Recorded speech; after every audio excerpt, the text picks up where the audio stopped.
Olá, sejam bem-vindos ao 12Cast, o podcast que é composto na bancada por o senhor Johnny Santana e o senhor Anderson Butch e eu, Raul Leal, onde a gente vai cuidar das 12 áreas da vida. Quais foram as suas principais impressões ou as primeiras impressões nesse livro, senhor Anderson? No início dessa jornada desse cavaleiro, teve uns pontos aqui que me marcaram. Marca até a nossa vida, inclusive, né? Ele começa a se apresentar com uma coisa que faz a gente pensar, quem sou eu? E o cavaleiro fala, eu sou um cavaleiro. Mas essa questão do cavaleiro, na realidade, é uma função dele, né? E ele precisava mostrar isso para todo mundo, que ele era um cavaleiro. E aí, no desenrolar a gente vai entender que isso foi um grande problema para ele. Mas a questão que eu venho trazer do problema é que ele precisa reconhecer que ele tem um problema. E como é que ele começou a reconhecer que tem um problema ali no início do livro? As pessoas começam a dar porrada nele, ele começa a encostar nas pessoas e ele começa a apresentar os problemas que ele tem justamente por causa dessa armadura que ele tem. Então as pessoas começam a dar pancada nele, você é o problema, você é o problema. Então acho que a primeira parte de tudo aqui é reconhecer que você tem um problema. Mas como que a gente reconhece? Vai dando dicas, você vai dando dicas no dia a dia, um vai encostando aqui, outro vai encostando ali, por que essa pessoa falou isso comigo? Por que essa pessoa falou isso comigo? Aí a gente tem que refletir os sinais que a vida vai dando pra gente. E um outro ponto que eu achei muito interessante é que você só vai buscar ajuda quando você reconhece que tem um problema. Aí eu achei uma passagem do livro que ele fala o Merlin estiver pronto. Eu achei muito, muito interessante essa passagem. Essa é a fala do Merlin para com ele. Eu também, foi um ponto que eu levantei, eu falei isso é crucial. Tem outro ponto que você falou agora que me deixou muito intrigado, como nesse livro a gente está falando sobre autoconhecimento, é a primeira área que a gente está tratando, o que você acabou de falar agora? Crise de identidade. O cavaleiro, em todo momento, ele estava pautado dizendo que ele era um cavaleiro. Mas, na verdade, ele não era um cavaleiro. A função dele é estar como cavaleiro. Justamente. Mas ele não era o cavaleiro. Ou um cavaleiro, por assim dizer. Perfeito. Senhor Johnny, quais foram as suas principais impressões? Como o Anderson falou, né? Você complementou também aí.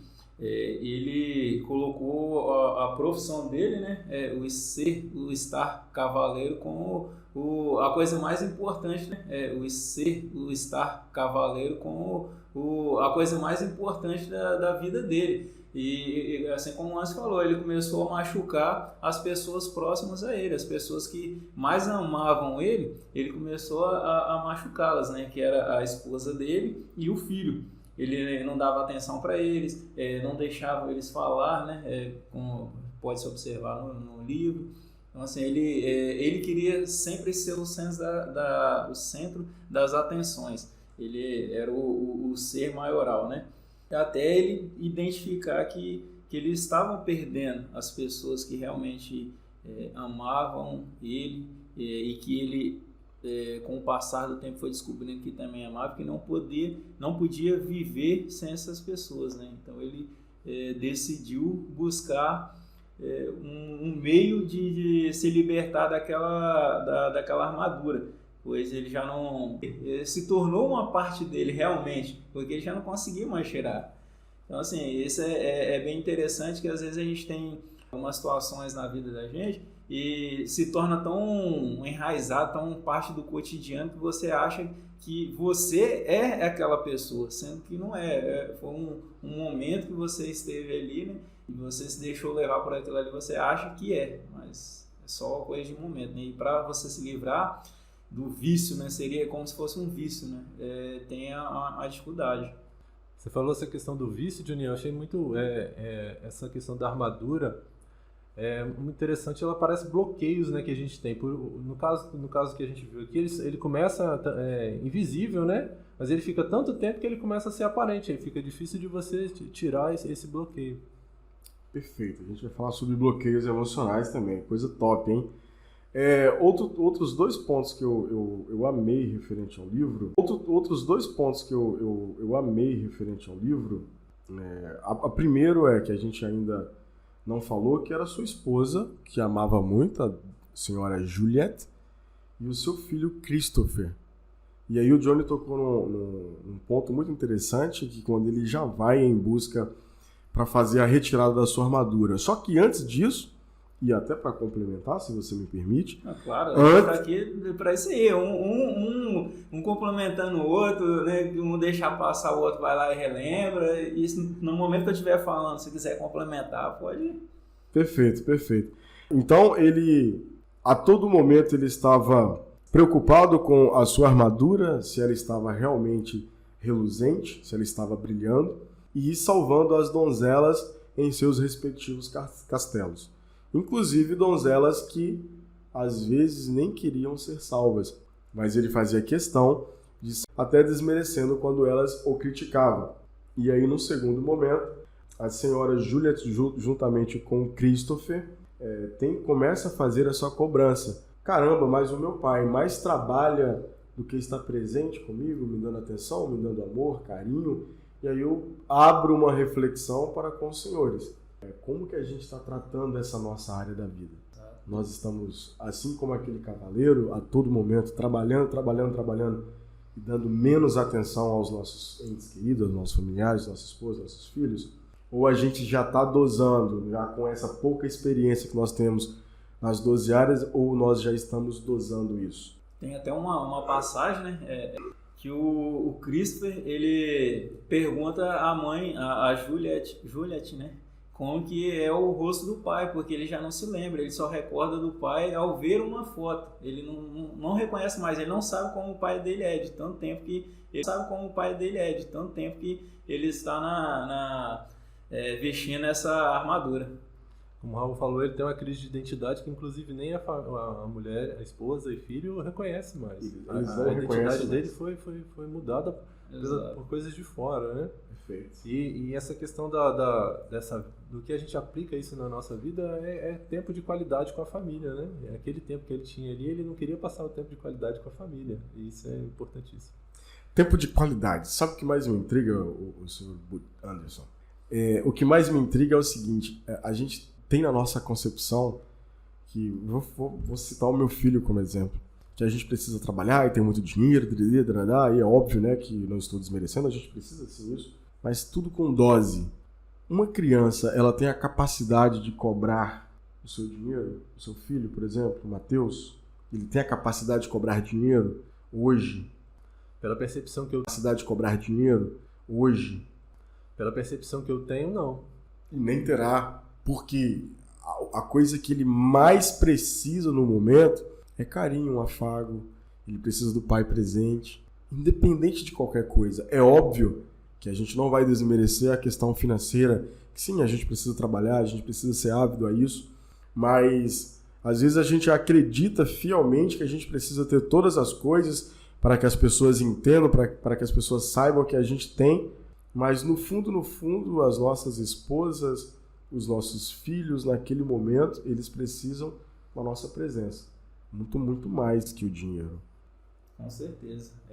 Isso que você falou faz todo o sentido, né?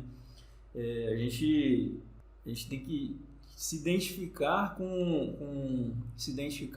moldar, né? Com o que realmente interessa pra gente, ter princípios, né? Para não se deixar tipo de armadura. Só que a gente precisa se encontrar e tirar essa armadura, né? Encontrar e resolver esse problema. Olha que interessante aqui, para complementar o que você está falando, senhor Johnny. Uma fala do filho do Christopher para com a mãe. Ele diz o seguinte: queria poder ver o papai em pessoa. E a mãe dele responde: meu filho, você não pode ter tudo. Olha só que dolorido para uma criança ouvir isso. Isso é uma frase, é uma fala do livro. Então, o que acontece? Embaixo até vem um complemento, diz o seguinte: a sua impaciência aumentava por apenas uma foto para relembrar o rosto do seu marido, e ela estava cansada de ter o seu sono perturbado pelo ranger da armadura por toda a noite. Então, o que nós estamos fazendo na nossa vida, né? Como que a gente está? A gente realmente está só trabalhando às 24 horas e nos dedicando pouco a essa área da nossa vida? Se a gente quer viver em plenitude, a gente precisa trazer o equilíbrio para as 12 áreas. Para frente, avançamos?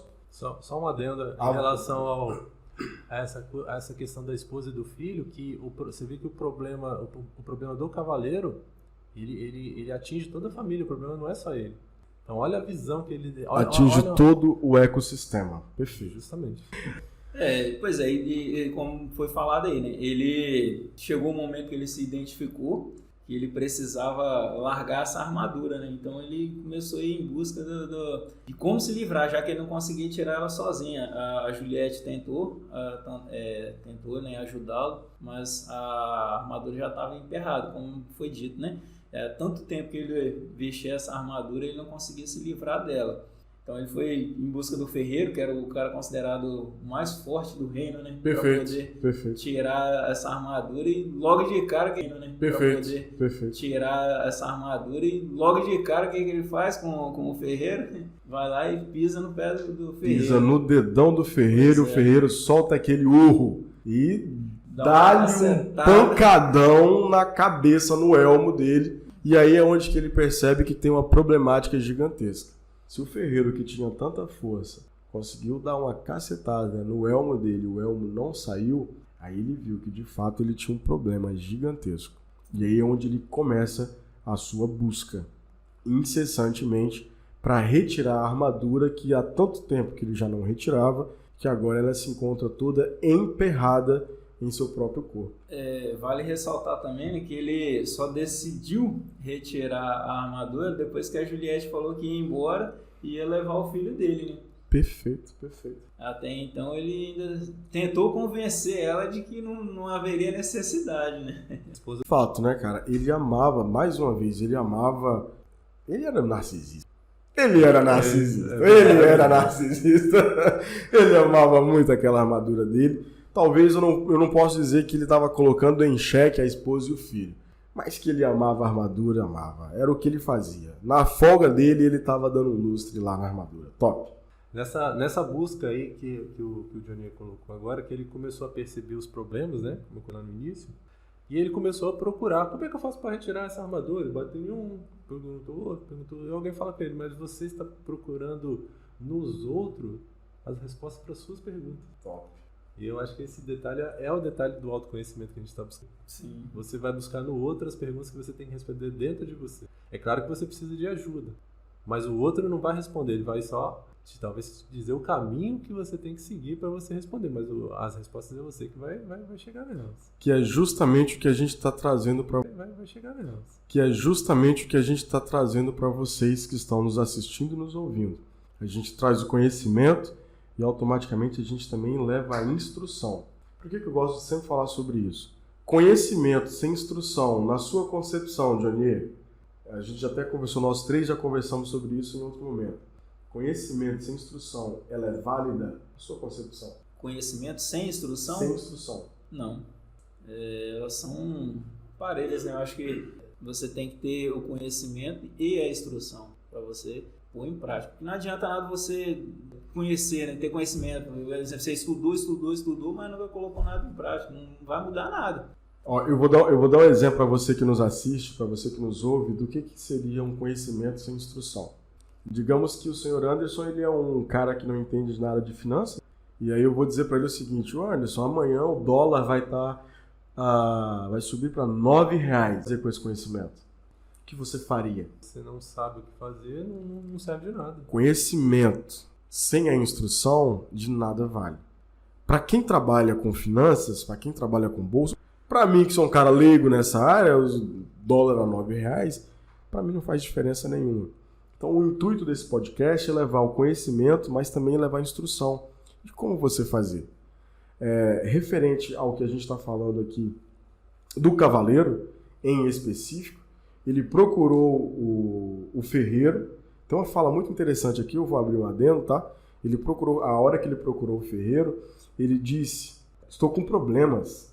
E aí mais uma vez, o ferreiro mencionou com ele: você é um problema, meu senhor. Olha que fala impactante que o ferreiro teve para com ele.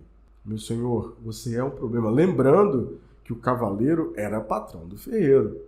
Avante, vamos avançar. A gente está no primeiro capítulo.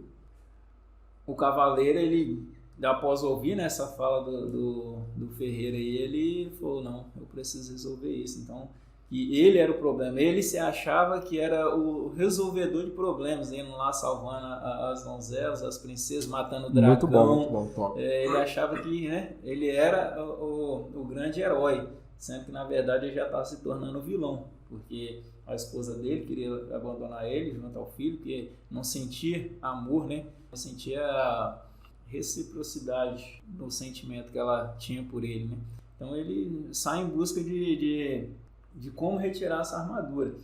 E sem saber aonde ir, ele foi no castelo, né, para se despedir do rei, que ele ia sair viajando para poder tentar descobrir uma maneira de tirar essa armadura, né?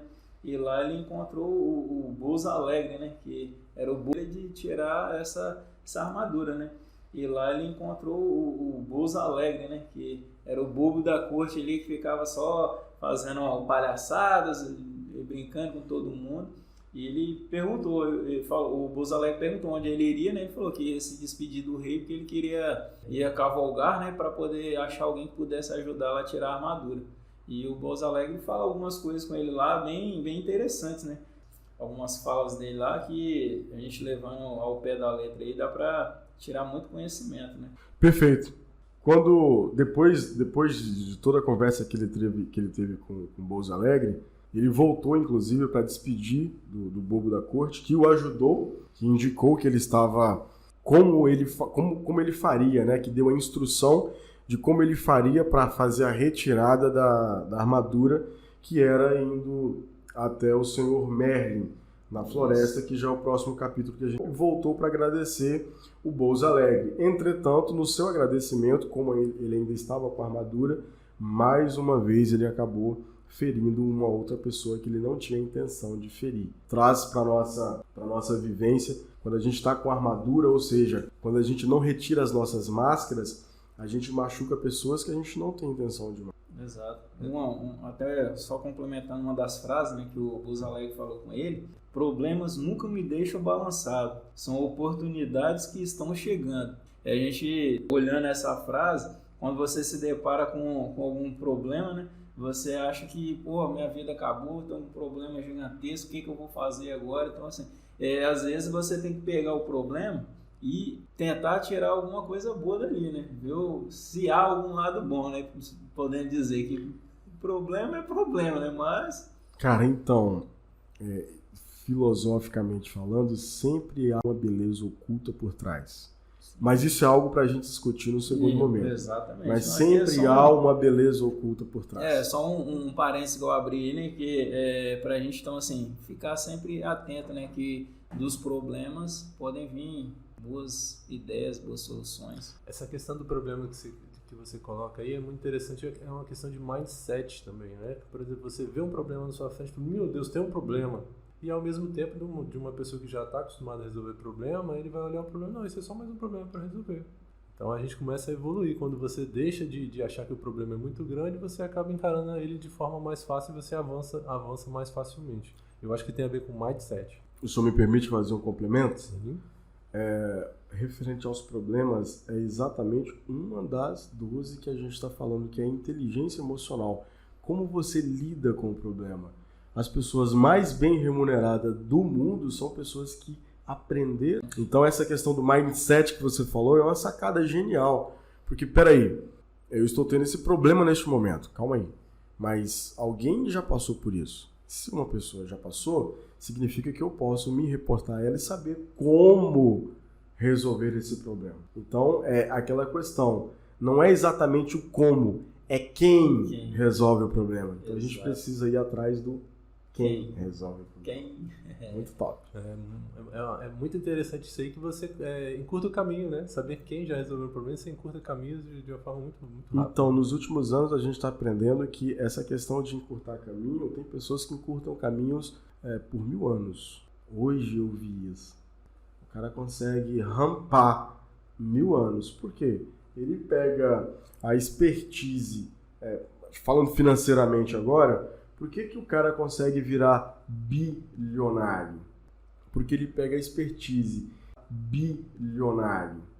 Porque ele pega a expertise de 5 anos de um administrador, ele pega a expertise de 10 anos de uma pessoa que serve o cafezinho, ele pega a expertise de outro cara que faz um design gráfico e vai acumulando. Sozinho ele não teria tanta expertise, mas ele pega esses resolvedores de problema, se juntam e, por consequência... Isso em curto tempo, né? Como você fala. E esse exemplo faz todo sentido, né? Você fecha as ideias. Como é que o cara consegue fazer isso tudo, né? Não é sozinho, né? Ele trouxe a expertise de muita gente. Hoje a gente não vai falar de finanças, né? O intuito é mais autoconhecimento, mas quando a gente vai abordar finanças, a gente vai falar muito sobre isso.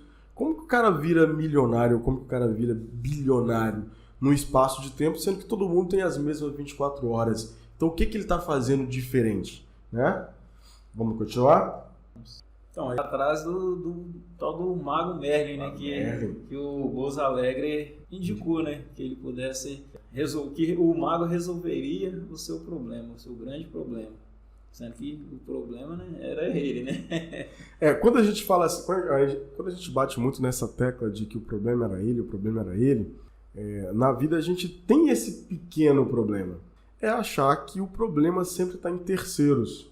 O nome disso é autorresponsabilidade. Exato. Nós não aprendemos, quando criança, a resolver os nossos problemas, ou pior, nós aprendemos sempre a delegar a responsabilidade. E aí, de acordo a gente vai entendendo algumas coisas, que a maturidade vem chegando, você para e observa quem são as pessoas mais bem-sucedidas do mundo. São pessoas que resolvem problemas, ou seja, são pessoas que têm uma autorresponsabilidade maior. Independente do que acontece, se cai na minha mão, eu vou resolver. O problema agora deixa de ser verdade.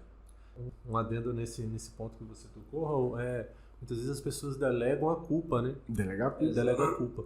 Porque no ambiente empresarial, você delegar responsabilidades é aquela questão da gente ganhar tempo, né? Ganhar anos, né? Justamente. Né? Pois é, como foi dito aí, né? Então, assim, a gente precisa ficar sempre atento, né? Ao que às vezes a gente quer transferir, né? Essa culpa para os outros, como vocês bem colocaram aí. No livro também deixa claro que a gente não deve se importar em provar nada para os outros, né? Que às vezes o medo de não ser aceito faça com que você tenta vestir uma certa armadura para mostrar para pessoas uma pessoa que você não é o seu verdadeiro eu, né? Isso eu tirei do livro também. Então, assim, a gente tem que procurar a pessoa que você não é o seu verdadeiro eu, né? Isso eu tirei do livro também. Então, assim, a gente tem que procurar as respostas em nós mesmos.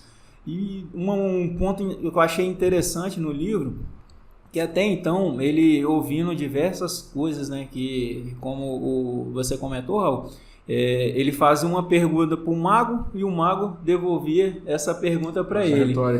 Fazia o retorno para ele. Até então ele ainda tinha um certo receio de que realmente era ele que precisava mudar. Até a questão do bilhete, né? Que quando ele recebeu, ele enviou um bilhete para o filho dele, perguntando o que o filho dele achava sobre ele, da relação que eles tinham e tal. E no queria que ele voltasse para casa, do jeito que ele estava, né? É bem lembrado. Com armadura. Se queria que ele voltasse do jeito que ele estava. E quando ele recebeu esse retorno do filho dele, que ele viu aquele bilhete em branco, que não tinha, né? Ele realmente falou, não, eu tenho que mudar, porque senão eu vou perder a pessoa que eu mais amo, né? Que seria, né, o filho dele, o Christopher. Isso. Que ele ainda fica em dúvida. Ele pergunta pro Merlin, o que significa esse bilhete em branco? O Merlin olhou para ele e disse, cara, é uma resposta que ele não tem certeza se quer que você, de fato, retorne da forma que você se encontra. Ótima observação. Após esse bilhete aí, né, ele viu que, então assim, com essa resposta que ele obteve do Merlin, ele se propôs, né, a realmente se livrar da armadura, porque ele ele não queria mais viver como ele estava vivendo no passado, né? Ferindo as pessoas que realmente se importavam com ele e que ele amava, né? Então a parte interessante que ele fala assim, que ele toma essa consciência desse propósito, né? A parte interessante que ele fala assim, que ele toma essa consciência desse propósito, né? O propósito dele muda, né? O propósito dele antes era sair por aí lutando, né? Em todas as direções. Mas agora o propósito dele passou a ser retirar a armadura. Ou seja, a buscar, a conhecer quem era ele. Passou a ser a jornada dele. É que nessa altura aí já nem ele mesmo sabia quem ele era, né? Ele estava querendo descobrir quem ele era. Aí ele indaga que ele estava perdido. Tem uma fala, essa fala do mago, fala: é comum que as pessoas não tenham consciência do caminho que estão seguindo. Elas chegam numa fase que eu não sei para onde que eu estou indo. É o que a gente estava falando aqui sobre conhecer as 12 áreas. Muitas vezes você não conhece o que é isso, o que são essas 12 áreas, para onde que minha vida está indo. A gente não sabe porque não tem consciência. Era o que acontecia com ele. Não tinha consciência do que... Lascada, né? Você acha que você está indo num caminho legal, mas você não tem consciência realmente do caminho que você deveria seguir. Exato. Por que as pessoas, em regra, as pessoas morrem sem saber quem elas são? E por que isso é tão perigoso? Hoje, com o advento da internet, é muito bom isso que a gente está fazendo aqui, que a gente consegue levar essa instrução. Não só obter a informação, mas também passar essa instrução para as pessoas. A gente tem uma problemática muito grande quando fala das 12 áreas, de que uma das áreas está muito boa, está top, e as outras não estão. Cara, é impossível o ser humano em cima da Terra estar bem. Ele não está. Ele pode mentir para ele mesmo, assim como o cavaleiro, ele pode falar que ele está bacana, que ele está com dinheiro, ou que ele está bem não sei o quê, ou que ele está bem espiritual, ou que ele só está bem emocional, mas não existe a possibilidade de andar numa bicicleta sem ter equilíbrio, andar de moto sem ter equilíbrio. Assim é a vida, você precisa buscar esse equilíbrio todos os santos dias, não tem como. E como que você encontra isso? Como que você e eu encontramos isso? Primeiro, é tendo esse autoconhecimento que a gente está falando, fazendo a descoberta da identidade. E aí você que está em casa ou está me ouvindo, nos assistindo ou nos ouvindo, está se perguntando assim, e como a gente faz isso? Essa descoberta da identidade. Fique com a gente, não sai daqui não, que vocês vão descobrir já já. A gente vai falar muito sobre isso. Vamos tocar para frente? Vamos lá. Então, como o Ans estava falando, né, relacionado especificamente ali do cavaleiro, né, que ele reconhece o propósito dele, então o mago dá para ele dois caminhos, né?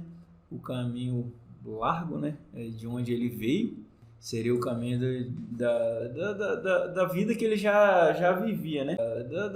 Da vida que ele já vivia, né? E o caminho estreito, né? A subida, né? Uma ladeira, que é onde seria o caminho da verdade, né?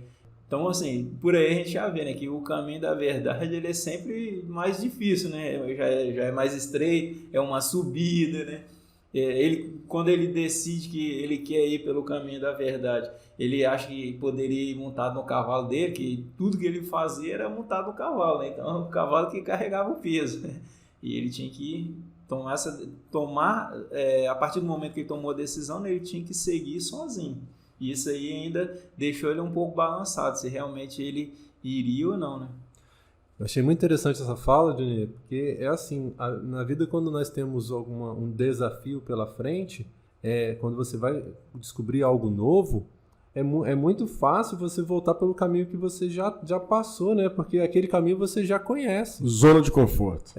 Justamente, Exato. A zona de conforto. Sim. Porque se você já conhece aquele caminho, esse caminho aqui isso é novo, isso aqui vai dar trabalho, é uma barreira que a gente coloca. Não sabe quem tem pela frente. Mas ele foi bem instruído aqui, ó. Você tem dois caminhos. Se você for voltar no seu caminho, não tem como eu te ajudar, não, mas você já conhece o que tem lá. Nesse outro caminho aqui você vai descobrir, mas... Nesse outro caminho você vai descobrir, mas aqui eu vou poder te ajudar, eu vou poder te orientar.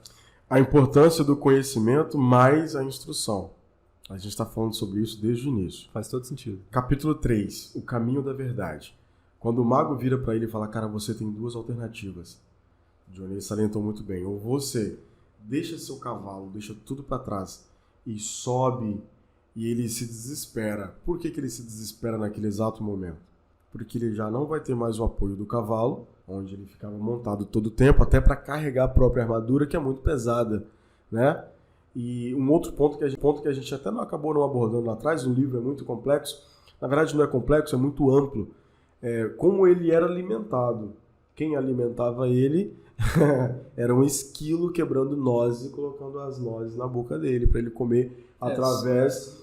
Né? Só frisando aí, né, que o esquilo, a partir do momento que ele encontrou o mago, né, para os ouvintes aí entenderem. Isso. Por que a gente está fazendo esse apanhado neste livro, né, esse primeiro livro? Até para aguçar a sua curiosidade da leitura, não só para ficar nos ouvindo, mas a gente também quer que você, inclusive tem um link aqui embaixo na descrição para você clique aí, acessa o livro, compra o livro, o link está na descrição, para aguçar a sua curiosidade para a leitura. Caminho da Verdade, agora a gente já adentra de fato no terceiro capítulo, e eu quero que vocês, o Johnny já começou, a gente vai continuar falando, façam as suas considerações do que mais impactou na leitura de vocês. Assim, como você disse aí, né, eu já ressaltei alguns pontos, né, alguns pontos também que eu achei bem interessante, que às vezes a ajuda, ela vem de onde você menos espera, né? Como você falou aí, ele estava tão preso naquela armadura que ele não conseguia, e fraco, né? Porque não tinha ninguém, o tempo que ele ficou cavalgando, ele ficou sem se alimentar, porque ele não conseguia se alimentar sozinho. Então, quando ele chegou lá, que encontrou o mago, né? Que foi alimentado pelo esquilo e uma pomba, né? Exato. Então, assim, nunca ele esperava ser alimentado por dois animais tão pequenos que até por alguns momentos ele achou insignificante, né? Mas no decorrer ele vai vendo que foram importantíssimos aí nesse autoconhecimento que ele teve. E a gente tem que perceber as diferenças, né, que existem no seu interior, né? E às vezes é mais complexo. Imagina, às vezes você pensa que uma coisa simples, ela está só voltada ao externo, mas vem lá do seu interior. Então, por isso, né, do autoconhecimento. A partir do momento que você se autoconhece, você vai saber o que realmente passa no seu interior e daí você vai conseguir ter uma melhor qualidade de vida, né, em todas as áreas. Perfeito, cara. E deixa eu só complementar, Busca, se você me permite. O mais interessante é que nesse novo propósito, quando a gente falava dos animais, o cara aprendeu até a ouvir os animais. É muito interessante, porque agora ele é alimentado por um esquilo e por uma pomba, né? O cara aprendeu a ouvir, e ele até faz uma indagação. Você já falou comigo outras vezes, ele faz a pergunta para o esquilo, para a pomba, né? E aí eles respondem, cara, a gente sempre conversava com você, só que você não nos ouviu porque você não estava na mesma frequência. Isso é muito interessante, isso é mágico. Muito, muito interessante. Inclusive eu não vi aqui pega essa questão da frequência, muito interessante. Eu vou pegar o gancho que Johnny falou da outra fala dele sobre o caminho que ele escolheu, né? Ele teve dois caminhos para ele escolher e ele seguiu. Aí muitas vezes, trazendo para o dia a dia, a gente toma um caminho e fala assim, não, agora tá tudo certo, resolvi, tô nesse caminho aqui, tá tudo certo. Aí ele chega aqui ainda mais na frente e fala, mas vem cá, o que eu ganho seguindo esse caminho aqui? Perfeito. Aí muitas vezes a gente, durante quando a gente toma uma decisão, as batalhas a gente vai vencendo durante o percurso, não tá só na decisão, você toma a decisão, mas você tem que ir seguindo, resolvendo o problema. E eu achei muito interessante a fala aqui, você não ganha nada, mas você perde a armadura. Quer dizer, você não vai ganhar nada, tipo, digamos assim, materialmente ele tá falando aqui, mas você vai perder bloqueio, vai perder coisas que você perdeu a vida toda, né? Ele fala aqui. O benefício de dar dois passos para trás... Fala aqui.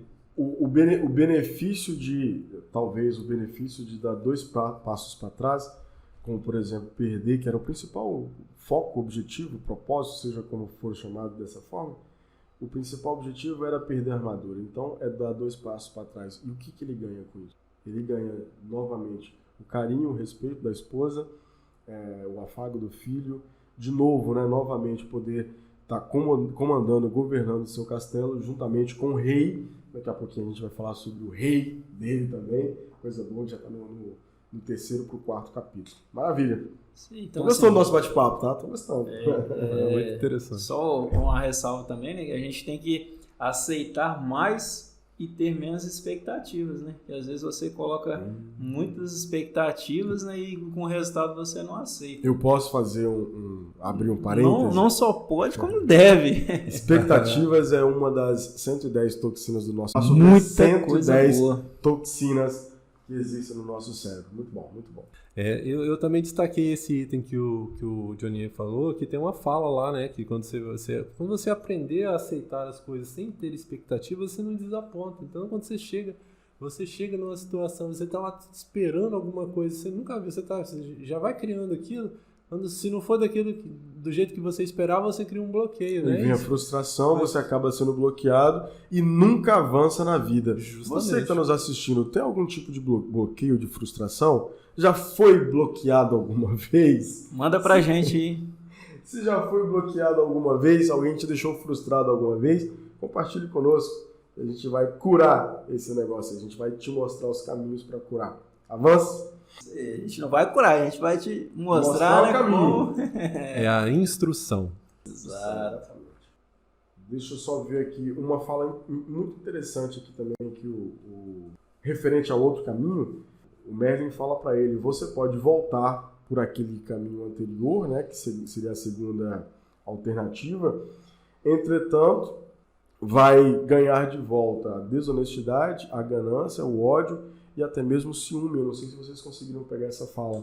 Sim, né? com O certeza. ciúme, o medo e a ignorância, eles irão aumentar, porque o caminho que ele trilhou até aquele momento, agora ele vai ter que voltar, né? Voltar para trás é um pleonasmo, mas ele vai ter que voltar e agora essa carga vai aumentar muito mais. Voltaria para frente, Raul? Não tem como que é um pleonasmo, né? Só se ele estiver de ré, ele voltaria para frente, mas enfim, um papo descontraído é bom pra gente dar risada. Coisa boa. Você destacou aquela hora sobre a zona de conforto. Você vê que a zona de conforto dele, olha quantas coisas ruins tinham na zona de conforto dele. E era o caminho que ele conhecia, era muito fácil voltar por esse caminho, mas olha quanta coisa ruim. Então ele tem que descobrir novos caminhos. Tinham na zona de conforto dele. E era o caminho que ele conhecia, era muito fácil voltar por esse caminho, mas olha quanta coisa ruim. Então tem que descobrir novos caminhos. Muito interessante essa parte. Essa descoberta dos novos caminhos, de novo, tem que entender a sua verdadeira identidade, o que você está fazendo aqui para você. Você teve uma fala agora, alguns minutos atrás, que foi muito interessante. Às vezes você não necessariamente você está ganhando, acoplando algo. Às vezes você está deixando de receber. E aquele deixar é algo muito interessante. Cara, eu tenho vários bloqueios, vamos por assim dizer, vários bloqueios emocionais. Se eu perder esses bloqueios emocionais, o que eu ganho com isso? É meio paradoxal, né? Mas eu estou perdendo, cara, eu estou retirando esses bloqueios emocionais para viver com muito mais plenitude em cima